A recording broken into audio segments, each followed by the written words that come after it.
매일 아침 꼭 챙겨야 할 뉴스 딱 3개만 골라서 깊게 들여다봅니다. 뉴스 세계 시간인데요. 오마이뉴스의 곽우신 기자 모셨습니다. 어서 오세요. 네, 안녕하세요. 그리고 박준 변호사 모셨습니다. 어서 오세요. 안녕하십니까. 네, 파란 하늘님이 JB 타임 기대됩니다. 오, 장안의 화제. 기대하셔도 좋을 것 네, 같아요. 발음은 조심해 주시고요. JB 타임입니다. 네, 저희가 다음 주부터 8시 반에 저희 시선 주중이 끝나는데요. 바로 이어서 유튜브에서 연장 방송이 진행이 됩니다. 이름하여 JB 타임인데요. 많이 기대해 주시고요. 본방사수하겠습니다. 네, 매주 토요일에 이제 방송되던 청기누설도 이 JB 타임에 이제 그 함께하면서 금요일 날 8시 30분에 네. 박지훈 변호사와 함께 실시간으로 진행이 됩니다. 많이 기대를 해주시기 부탁을 드리고요. 자, 오늘 첫 뉴스 가보죠. 네, 고위공직자 범죄수사처장 예비후보 추천이 모두 마무리가 됐습니다. 여당과 야당뿐만 아니라 대한변호사협회와 추미애 법무부 장관 그리고 법원 행정처장 추천까지 합해서 총 10여 명이라는 보도가 나왔는데요.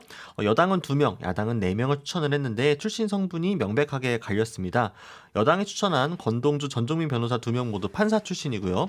야당이 추천한 강찬우, 김경수, 석동현, 손기호 변호사는 모두 검사 출신이었습니다. 또 전부 PK 출신의 특수통이라는 공통점이 있었는데요.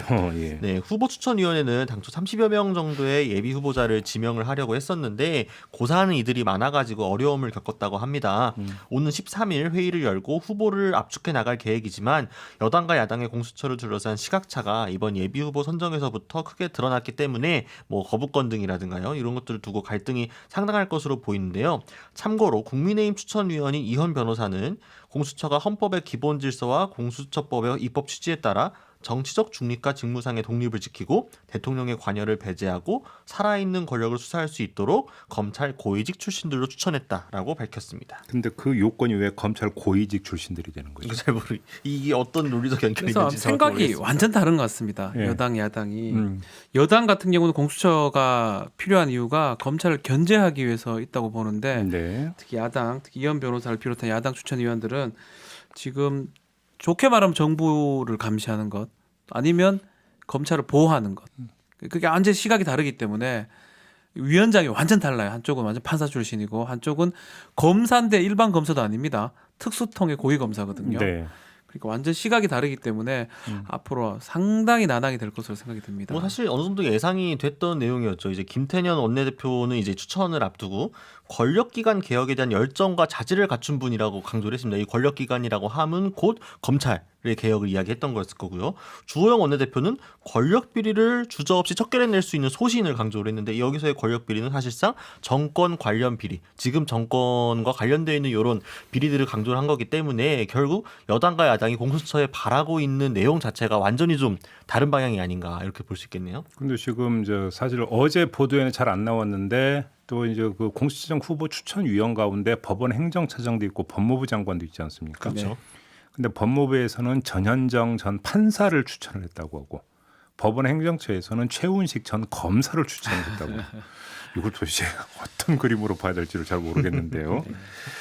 아무튼 판사 대 검사 이렇게 갈린다 한마디로 정리하면 이런 거잖아요. 저는 이제 뭐 이건 개인적 생각이긴 한데 굳이 이렇게 법조인을 꼭 할 필요가 있나 생각도 들어요. 근데 법조 경력이 요건 아닙니까? 그러니까 이 조건을 조금 굳이 뭐 기관의 장이 법조인이어야지 이걸 잘 운영하냐 이거는 사실 좀 아닌데 네. 이러다 보니까 결국은 뭐 법조인이 그냥 변호사인 사람도 있지만 네. 대부분 이제 혹시 우리 박변은 그 요건에 들어갑니까 안 들어갑니까? 들어가죠. 저도 아 그래 혹시 오래 했기 때문에 저도 또 의사 타신이 없었어요? 없고 저는 뭐 판사도 아니고 검사도 아니고 전 군 법무관 했던 사람이기 때문에 뭐 네. 영 다른데 네.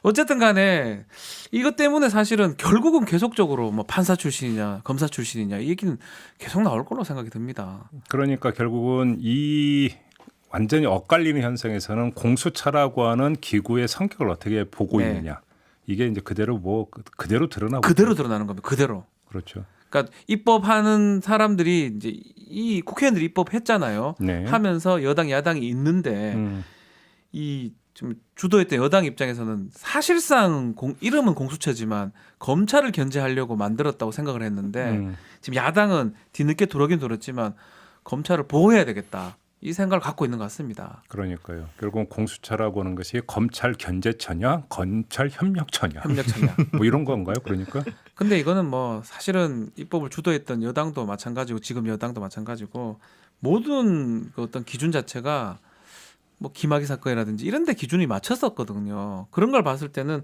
뭐 야당이 좀 추천한 위원이 뭐 잘못됐다고 제가 말씀 못 드리지만 네. 그 시각은 사실 맞지는 않다고 봐야 될 것 같아요. 아무튼 중요한 건 이렇게 돼버리면 13일 회의에서 이제 조율에 들어간다고요? 네, 그 조율하는 날 이제 그 많은 기자들이 야근을 자연스럽게 하지 않게 될까라는 예상도 한번 해봅니다. 근데 쉽게 제가 볼 결론나지 때는 않을 굳이 야근할 필요가 없을 것 같은 게 합의점에 도출이 안 될 것 같은데. 대한변협에서 이제 검사 판사 출신들 한 명씩 했거든요. 네. 대한변협 대한변호사협회 이사님이시잖아요. 대한변협에서 네. 추천한 검사 출신은 좀 가능성이 또 있지 않을까 생각도 들기도 하고요. 아니 지금 대한변협 이사라고 지금 그런 말씀하시는 겁니까? 아니, 그냥 제 어떤 생각에 점에서? 좀 중간이니까 네. 대한변협에서 지금 건익위 부위원장 출신이 이건리 예. 변호사님 이제 그분이 또 가능성 또 있을지 않을까. 예. 중립적인 인사라면요. 네. 그래서 시간이라는 게 구애가 지금 없는데 음.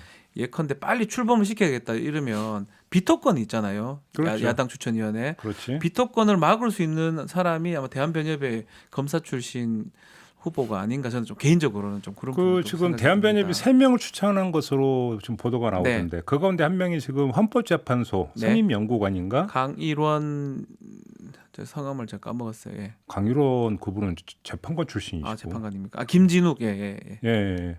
선임 이분이 연구관. 다코스답도 이런 보도도 있다고 하던데요. 이건 중간적이니까. 네. 근데 문제는 출범을 막을 것이냐 야당의 그 위원들이.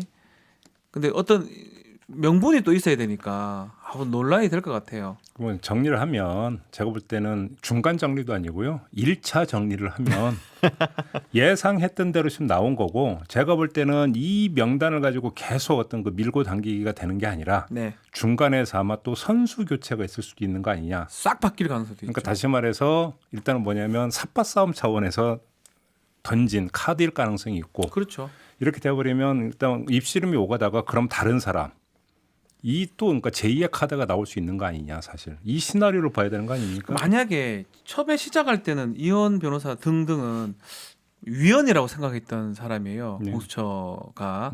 그러면 출범 자체가 안 되도록 생각했는데 지금 정도는 어느 정도냐면 어쨌든 간에 권력 수사를 하기 위해서 살아있는 권력 수사를 하기 위해서 필요하다라는 그 말을 했기 때문에 그렇다면 약간은 여당 입장에서 끌어낸 측면이 있는 거거든요. 네. 그럼 지금 말씀하신 것처럼 새로운 어떤 인선이 됐을 때는 거절할 명분이 지금 없을 수 있다. 비토권 행사할 수 있는 명분이 막 그런 것도 노릴 수 있다고 생각이 듭니다. 사실 지금 여야가 지금 카드를 내놓은 거는 사실상 지금 이후 내놓은 6명 중에서 맞춰보려고 내놓은 카드는 아닌 것 같습니다. 왜냐하면 특히나 여당이 추천한 인사 중에 전정민 변호사 같은 경우에는 박근혜 탄핵소추 그렇죠. 대리인단 안 변호인 해주죠. 했던 분인데 이 분을 야당에서 사실 받을 이유가 없잖아요. 그러니까 안 해주겠죠. 여당이든 야당이든 오히려 우리가 지금 공수처를 어떻게 바라보고 있는지를 명확하게 보여줄 수 있는 인선을 일단 보여준 거고 실질적으로 조율이 될 때는 이 외의 인물들 중에서 될 가능성이 훨씬 높지 않을까. 제가 볼 때 이제 그 스포츠에서 단체전 경기에서 가장 중요한 게 이제 순서를 어떻게 짜느냐. 출전 선수의 순서를 어떻게 짜느냐가 상당히 중요한 거 아니에요. 눈치 싸움이 벌어지는데 그 차원에서 이해를 하면 그렇죠. 좀 되지 않을까 싶은 생각이 좀 드는데요. 물론 선수 명단이 다 지금 나온 게 아니라는 점까지 고려를 하셔야 될 것 아직 같고요. 뒤에 많을 것 같습니다. 뭐 13일은 야근 안 하셔도 될 것 같아요. 네, 자, 두 번째 뉴스가 보죠. 네, 이재용 삼성전자 부회장의 국정농단 사건 파기환송심이 다시 시작이 됐습니다. 특검의 법관 기피 신청으로 중단이 된 지 10개월 만인데요. 서울고법에서 열린 이 부회장과 장충기 전 삼성 미래전략실 차장 또 박상진 전 삼성전자 사장 등의 파기환송심 공판에 피고인들이 모두 모습을 드러냈습니다. 이재용 부회장은 이날 취재진의 질문에는 말을 아꼈는데요. 이날 특검 측하고 변호인 측이 전문심리위원 구성을 두고 상당한 설전을 벌였습니다. 이번 재판에서 전문심리위원들이 이 삼성의 준법감시제도의 실효성 여부를 두고 판단을 할 계획인데 이걸 두고 이제 맞붙은 거죠. 재판부는 박영수 특별검사 추천 몫으로 홍순탁 회계사를, 삼성 측 몫으로는 김경수 법무법인, 율천 변호사를 추가 선정을 했습니다.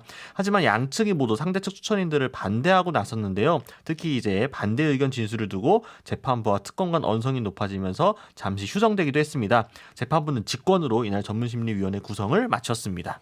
여기도 상당히 치열하더라고요. 이 심리위원을 두고 서로가 이거 전혀 중립적인 인사가 아니다. 뭐 어제 뭐 법정에서 뭐 고성도 갔다면서요? 네, 이게 이제 사실은 뭐 이런 게 잘 있지는 않은데 지금 이 재판부에서 제시했던 준법 감시 제도를 잘 실행을 하고 있느냐 이거에 따라서 재판이 집행유예 될 수도 있고 뭐 실행이 될 수도 있다고 봅니다. 네. 그거에 대한 판단을 할 수 있는 위원을 전문 심리위원을 3명을 지금 추천한 과정인데 네. 재판부에서 1명 그리고 변호인 측 1명 검사 측 1명인데 좀 상반된다고 아마 생각이 들었는지 이 쌍방이 지금 고성을 하면서 상대방 그 후보가 상대방 위원이 잘못됐다라고 지금 얘기하고 있는 상황입니다. 사실 뭐 그 서로의 입장에서는 그럴 수도 있을 것 같습니다. 이제 홍순탁 회계사는 참여연대 출신이고요. 또 준법감시제도 자체를 좀 반대해온 입장이기 때문에 그다음 분식회계 사건 그 고발의 주체 가운데 한 명이다. 뭐 이러더라고요. 네. 그렇기 때문에 이제 당연히 그 삼성 측에서는 배제를 하고 싶었을 거고